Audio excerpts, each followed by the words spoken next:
A nossa indicação de leitura da aula de hoje é este livro aqui, da Valesca Zanello, que chama Saúde Mental, Gênero e Dispositivos, Cultura e Processos de Subjetivação.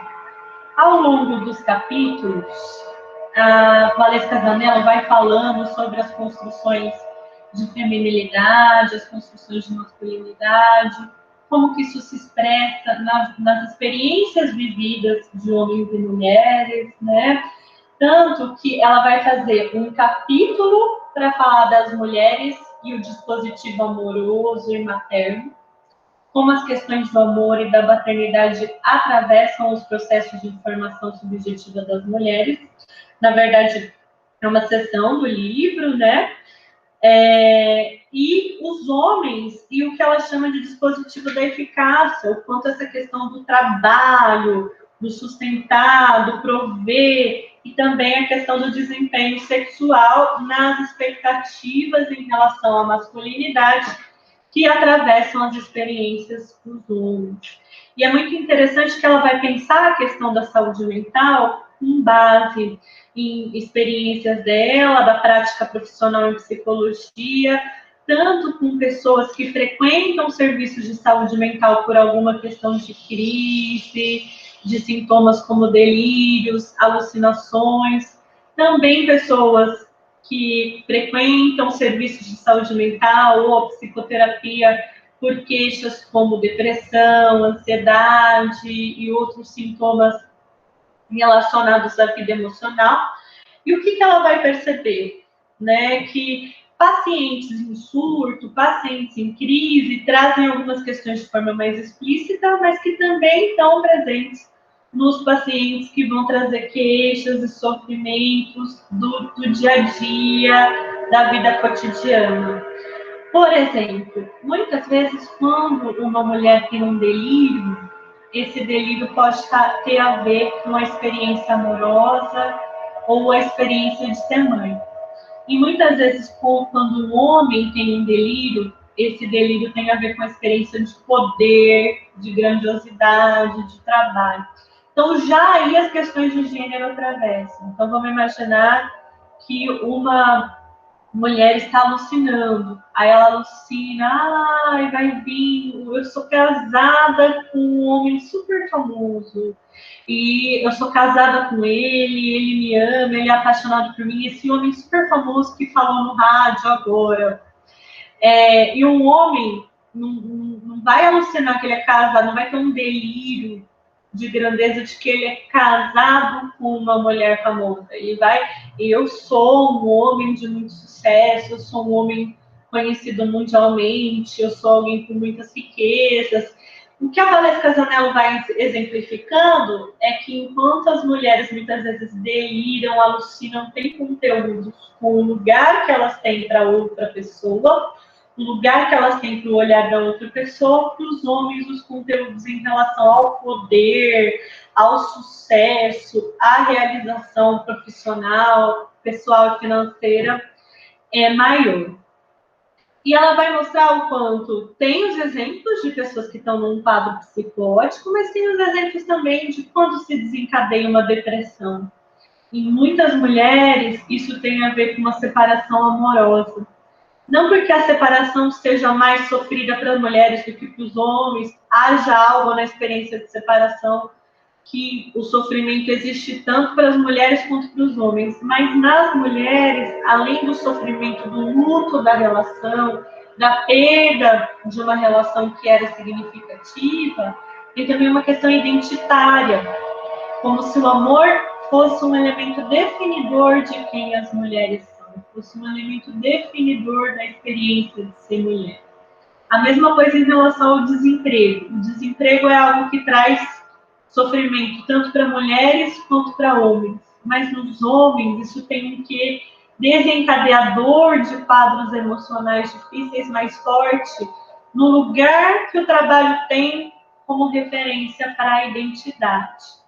É bem interessante o livro, em que a Valesca vai dando vários exemplos de como o gênero atravessa as questões de saúde mental. Vou abrir aqui para a gente ler alguns trechinhos. Vamos lá.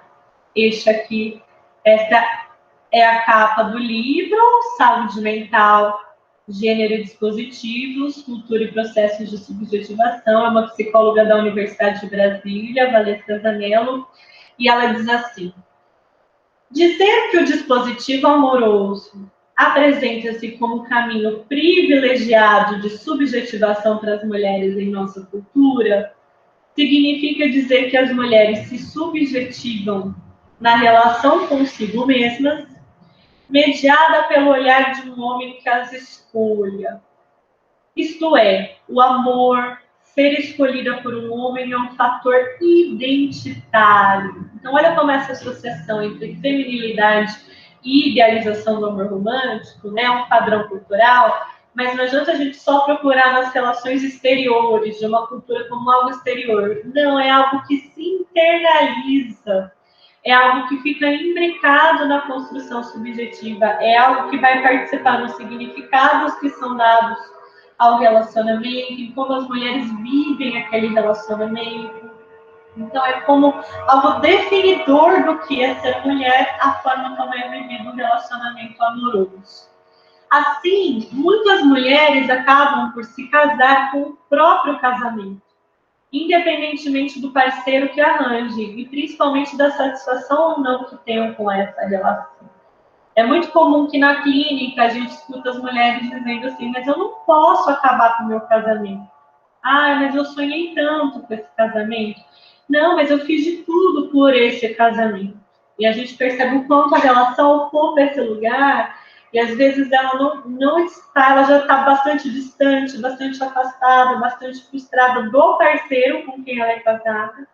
Mas é um ideal para ela, algo que ela se apega, algo que ela não consegue se imaginar vivendo sem o casamento. Muitas mulheres suportam melhor o desamor do que não ter alguém e adoecem.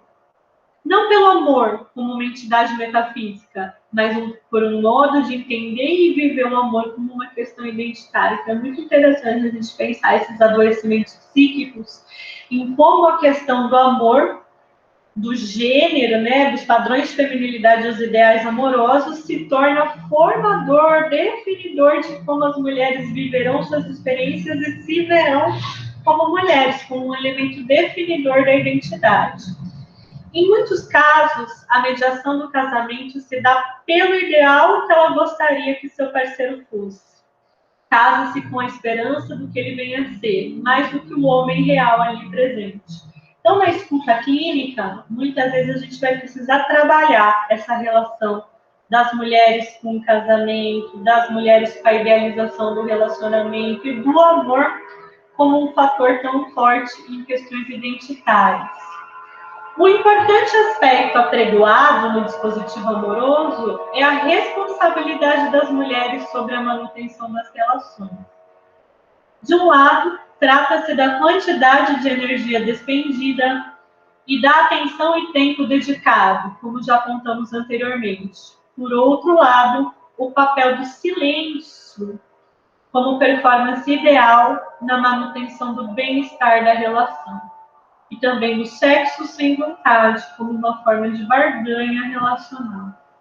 Aqui tem vários fatores de dificuldade, de adoecimento, né? O quanto num relacionamento, se um relacionamento não está indo bem, se a mulher não está se sentindo bem nesse relacionamento, imagina o que foi que eu fiz de errado, onde foi que eu falhei, né? Uma ideia de que cabe à mulher essa responsabilidade. E nas músicas a gente viu como essa expectativa de que a mulher seja quem cozinha, quem limpa, quem arruma a casa, quem arruma as roupas, quem cuida. Como se espera muito da mulher num relacionamento, e quando esse relacionamento não vai bem, pela formação subjetiva ao longo da vida, muitas mulheres imaginam que há algo de errado com elas. E em relação aos homens, o que o amor tem de um pilar identitário, para os homens a questão do trabalho também é muito forte. É muito comum que conflitos, crises, dificuldades no casamento, dificuldades até em relação à paternidade, homens que deixam de visitar seus filhos quando estão desempregados. Né? O casamento entra num momento de problemas, a paternidade entra num momento de problemas, a questão do trabalho, do sustento, desse papel de provedor, ainda é algo muito forte. E a Valesca diz assim: o trabalho é um pilar identitário de masculinidade para os homens e é interpelado de forma específica a eles. Desempenhar bem a performance do trabalho e da provisão é algo fundamental na nossa cultura para os homens, mas não lhes garante carinho, afeto e bem-estar. E ao contrário do que os padrões de masculinidade difundem, carinho, afeto e bem-estar são muito importantes para os homens também. A saúde emocional é muito importante para os homens também. Muitas vezes nem mesmo reconhecimento. O trabalho acaba não sendo um campo nem mesmo de reconhecimento. Essa expectativa se torna evidente justamente quando ela falha ou é colocada em xeque, nos casos de desemprego, aposentadoria ou doença. Então, nós vemos muitos homens adoecendo quando têm dificuldades em relação ao trabalho, muitas mulheres adoecendo quando têm dificuldades em relação ao relacionamento.